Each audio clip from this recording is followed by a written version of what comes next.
जी ने पार्लियामेंट में एक बात जो है इशारा जो वो किया कि माँ लक्ष्मी की कृपा जो है वो मिडिल क्लास पे बनी रहे। और आज जो माननीय वित्त मंत्री जी ने जो बजट पेश किया है उसमें पूरी एक कोशिश जो है वो की गई है कि जो मिडिल क्लास के चेहरे हैं वो मुस्कुराएं।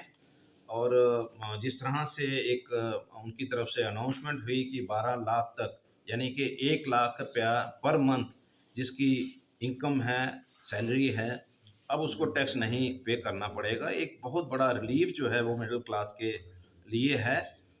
इसके साथ मैं एक चीज़ और ऐड करना चाहता हूँ। जो लोग रेंटेड इनकम पे डिपेंडेंट रहे हैं और जब भी वो 2,40,000 के ऊपर जब उनकी इनकम जो है वो बन जाती थी तो टीडीएस काटा जाता था। ये ज़रूरी नहीं है कि हर कोई रिटर्न फाइल करता था, लेकिन अब उसको भी बढ़ा करके जिस तरह से 6 लाख जो है उसकी लिमिट बढ़ा दी गई है, तो मुझे लगता है कि जो लोग रेंटेड इनकम के ऊपर डिपेंडेंट हैं, उनके लिए भी एक बहुत बड़ा रिलीफ जो है अ, इस बजट में है। यहाँ तक मैं बात करूँ कि देखिए, एक तो बजट जो है ओवरऑल डेवलपमेंट के लिए पेश किया जाता है। उसमें डिफेंस सेक्टर है, एजुकेशन सेक्टर है, हेल्थ सेक्टर है, मैं समझता हूँ कि एग्रीकल्चर सेक्टर है। देखिए, हर चीज़ का एक अलग महत्व रहता है और हर एक के लिए अलग-अलग प्रावधान जो हैं बजट में होते हैं। लेकिन मैं एक चीज़ जो है वो आपके माध्यम से बताना चाहूँगा, और मुझे कम से कम ये महसूस हो रहा है कि बहुत सारे लोगों को एक बहुत बड़ा रिलीफ जो है, जो लोग कैंसर के पेशेंट हैं, अभी की हम नहीं चाहते कि कोई इस तरह का कोई पेशेंट हो, लेकिन उनके लिए एक बहुत बड़ा रिलीफ जो है, उनकी जो मेडिसिन जो इम्पोर्ट की जाती थी, अब वो ड्यूटी फ्री हो गई। एक बहुत बड़ा रिलीफ जो है उन लोगों को मिला है। आने वाले समय में जो एक कॉस्ट जो है, जो भी इलाज के लिए होती है, उसमें काफ़ी उनको आने वाले समय में फ़ायदा होगा।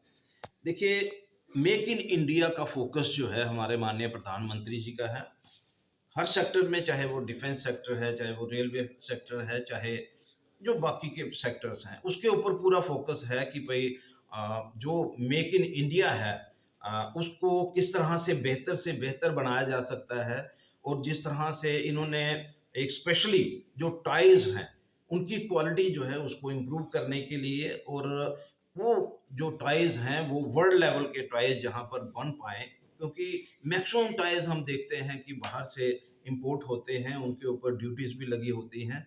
और हमें जो लोकल हमारे जो बच्चे हैं, उनको काफ़ी इस चीज़ का एक उम्मीद के साथ कि भाई बेहतर से बेहतर टाइम मिलने चाहिए, उसी का एक प्रयास जो है हमारी माननीय वित्त मंत्री जी ने इस बजट में किया है। जहाँ तक मैं बात करूँ एजुकेशन की, अभी ब्रॉडबैंड के साथ हर स्कूल जो है वो जुड़ना चाहिए। हर मेडिकल जो कॉलेज हैं, या जो जो लैब सेंटर्स हैं वो जुड़ने चाहिए। उसका एक प्रयास जो है इस बजट में किया गया है। जिस तरह से आने वाले समय में हर स्कूल में किस तरह से लैब जो है वो डेवलप हो। देखिए, बहुत सारी चीज़ें जो हैं वो मॉडर्न तरीके के साथ आने वाले समय में आप लोगों को देखने को मिल सकती हैं।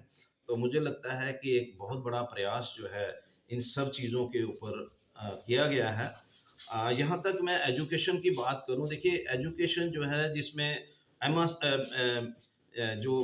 जो हेल्थ सेक्टर के साथ जुड़े हुए हैं, एमबीबीएस के लिए उन्होंने 75,000 सीटें जो हैं वो बढ़ाने की बात जो है वो रखी है। और उससे हमारा जो हेल्थ सेक्टर है उसमें काफ़ी इम्प्रूवमेंट की गुंजाइश रहेगी।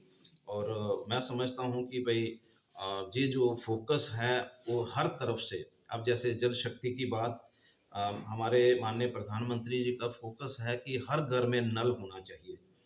अभी की 2024 तक ये रखा गया था, लेकिन वो टारगेट अभी पूरा नहीं हो पाया। अब उसको बढ़ा करके 2028 तक ये टारगेट जो है उसको कंप्लीट करने की बात है।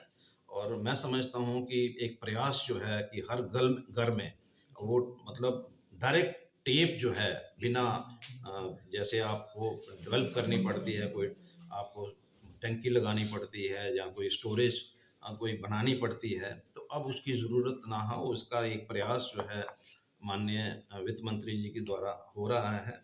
एग्रीकल्चर सेक्टर में भी बहुत सारे प्रावधान जो हैं रखे गए हैं। एमएसएमई यूनिट्स के लिए इसमें बहुत स्कोप है, लेकिन मेरा ये मानना है कि जम्मू और कश्मीर जो है वो कहीं ना कहीं नेग्लेक्टेड है। एमएसएमई यूनिट्स वहाँ पर लोग इन जो स्कीम्स का बेनिफिट लेंगे, यहाँ पर एमएसएमई यूनिट्स जो है वो सरवाइव करते हैं और उनके लिए मार्केट जो है वो ओपन है, उनके लिए गुंजाइश है।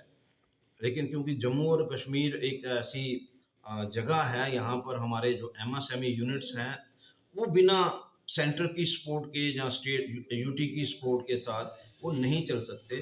तो उसमें हमारे जो यूनिट्स हैं उनको इसका कितना बेनिफिट होगा। जो एक लिमिट थी एमएसएमई यूनिट्स के लिए 10 करोड़ से 20 करोड़ कर दी गई, जिसमें जिसमें एक चीज़ और ऐड ऑन ये जरूर करूँगा कि भाई जिस तरह से किसानों के लिए एक यहाँ पर एक क्रेडिट कार्ड जो है वो फैसिलिटी जो है वो शुरू की जा रही है, वो 3 लाख से 5 लाख तक, ये उन लोगों के लिए काफ़ी रिलीफ है। और प्रधानमंत्री का एक फोकस जो है इस चीज़ को लेकर के भी है कि जो हम लोग जो हैं पल्सेस बाहर से इंपोर्ट करते हैं, क्यों ना हम लोग यहाँ पर ऐसा एक इंफ्रास्ट्रक्चर डेवलप करें जिसके साथ यहाँ हर एक चीज़ जो है वो इंडिया मेड हो।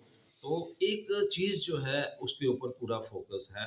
लेकिन मैं आपके माध्यम से इतना ज़रूर कहना चाहूँगा, क्योंकि चैम्बर ने हमेशा एक डिमांड रखी है कि जब तक यहाँ पर एक पीएसयू यूनिट नहीं लगेगा तो जो हमारी लोकल यहाँ की जो इंडस्ट्रीज़ हैं उनका सर्वाइवल मुश्किल है। PSU unit